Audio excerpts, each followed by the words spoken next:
आज बात करते हैं इतिहास के एक ऐसे मोड़ की जिसने दुनिया का नक्शा हमेशा के लिए बदल दिया।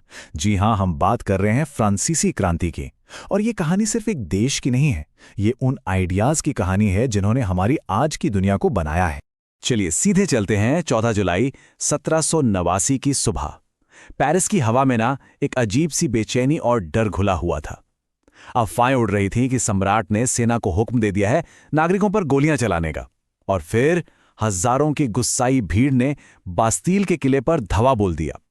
ये किला राजा की तानाशाही का प्रतीक था और बस यही थी वो चिंगारी जिसने क्रांति की आग भड़का दी।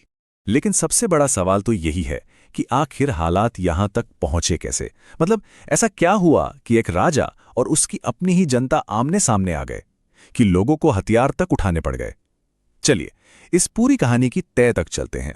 तो इस कहानी को समझने के लिए ना हमें थोड़ा पीछे चलना होगा, क्रांति से पहले के फ्रांस में, उस दौर में जिसे ओल्ड रिजीम या पुरानी शासन व्यवस्था कहा जाता था।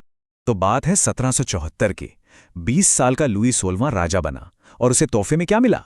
एक बिल्कुल खाली खजाना। फ्रांस दशकों से चली आ रही लड़ाइयों की वजह से कर्ज में डूबा था। और मजे की बात देखिए, अमेरिका की आजादी की लड़ाई में मदद करने का फैसला ही फ्रांस को ले डूबा।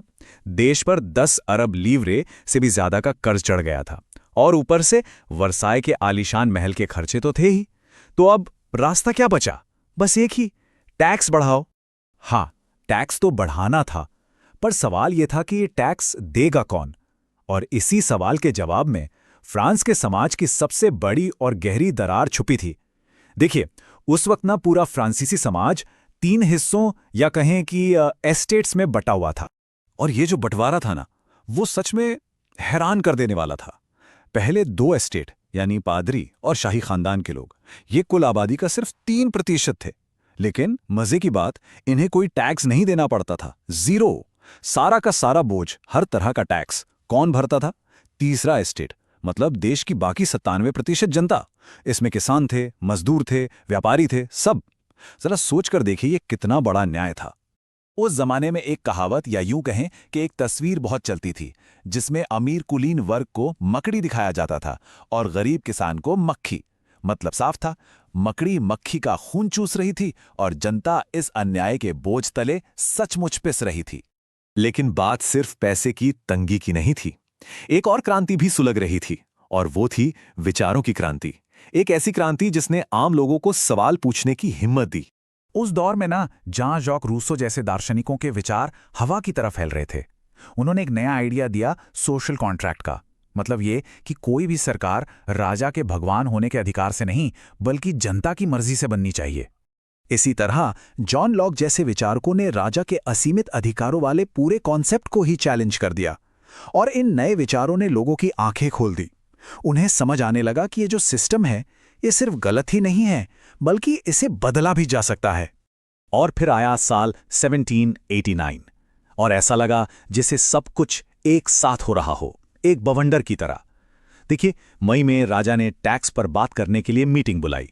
जब तीसरे स्टेट की बात नहीं सुनी गई, तो जून में उन्होंने खुद को ही देश की नेशनल असेंबली घोषित कर दिया।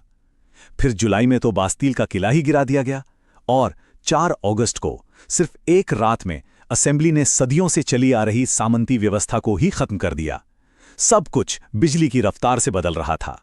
तो पुरानी व्यवस्था तो टूट गई, लेकिन अब चुनौती थी एक नया फ्रांस बनाने की।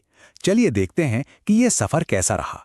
तो सबसे पहला और सबसे बड़ा कदम था मनुष्य एवं नागरिक के अधिकारों का घोषणा पत्र।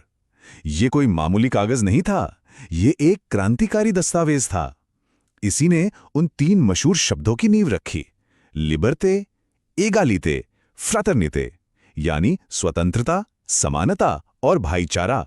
लेकिन एक मिनट, ये जो समानता का वादा था ना, ये सबके लिए नहीं था। हैरानी की बात है कि इसी घोषणापत्र ने महिलाओं को वोट देने के अधिकार से बाहर कर दिया।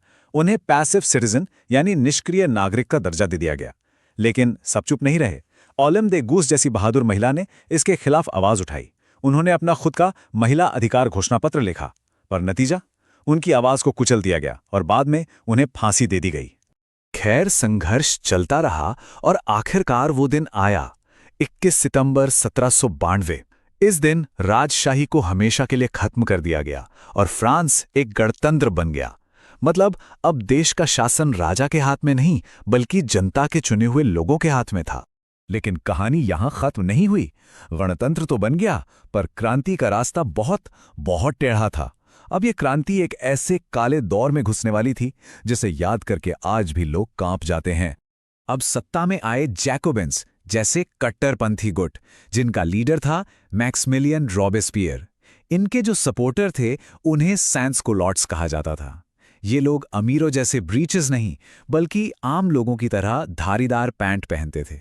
आज़ादी की लाल टोपी जैसे सिंबल तो थे, पर इन सिंबल्स के पीछे इरादे बहुत खतरनाक होते जा रहे थे। और फिर क्रांति एक ऐसे मोड़ पर आ गई जहां से पीछे लौटना नामुमकिन था। राजा लुई 16वें पर देशद्रोह का मुकदमा चलाया गया और जनवरी 1793 में हजारों लोगों के सामने उन्हें गिलोटिन से मार दिया गया। सोचिए, एक राजा को सरेआम फांसी। इस एक घटना ने पूरे यूरोप की राजशाहियों में खलबली मचा दी। और इसके बाद जो शुरू हुआ उसे इतिहास में आतंक का राज कहते हैं। रोबेस्पियर की सरकार ने गणतंत्र के दुश्मन बताकर लोगों को मारना शुरू कर दिया, सिर्फ शक के आधार पर। चाहे वो अमीर हो, पादरी हो या फिर कोई दूसरा नेता, सबको गिलोटिन पर चढ़ाया जाने लगा। बस 1 साल के अंदर लगभग 40,000 लोगों को मौत की नींद सुला दिया गया। कहते हैं ना, जो जैसा करता है वैसा भरता है। इस आतंक के राज का अंत भी खुद रोबेस्पियर की फांसी से ही हुआ। पर इस पूरी उथल-पुथल और खून खराबे के बीच से एक नया चेहरा सामने आया, एक ऐसा चेहरा जिसने सिर्फ फ्रांस ही नहीं पूरे यूरोप का नक्शा बदल दिया। और वो नाम था नेपोलियन बोनापार्ट, एक कमाल का मिलिट्री जनरल जिसने फ्रांस को संभाला, उसे स्थिरता दी। उसने प्राइवेट प्रॉपर्टी की सुरक्षा के लिए कानून बनाए, नापतोल का एक नया मॉडर्न सिस्टम लागू किया। वो खुद को पूरे यूरोप को मॉडर्न बनाने वाला मसीहा मानता था। लेकिन जल्द ही उसकी सेनाएं हमलावर बन गई और 1815 में वाटरलू की लड़ाई में उसकी कहानी का अंत हो गया। नेपोलियन तो चला गया, पर वो जो क्रांति के आइडियाज थे ना, वो जिंदा रहे। स्वतंत्रता और समानता, ये विचार फ्रांस की सरहदों को लांघकर पूरी दुनिया में फैल गए। भारत से लेकर साउथ अमेरिका तक जहां भी लोग गुलामी के खिलाफ लड़ रहे थे, उन्हें इन विचारों से प्रेरणा मिली। और आज हम जो मॉडर्न डेमोक्रेसी देखते हैं, उसकी नींव में कहीं ना कहीं यही क्रांति है।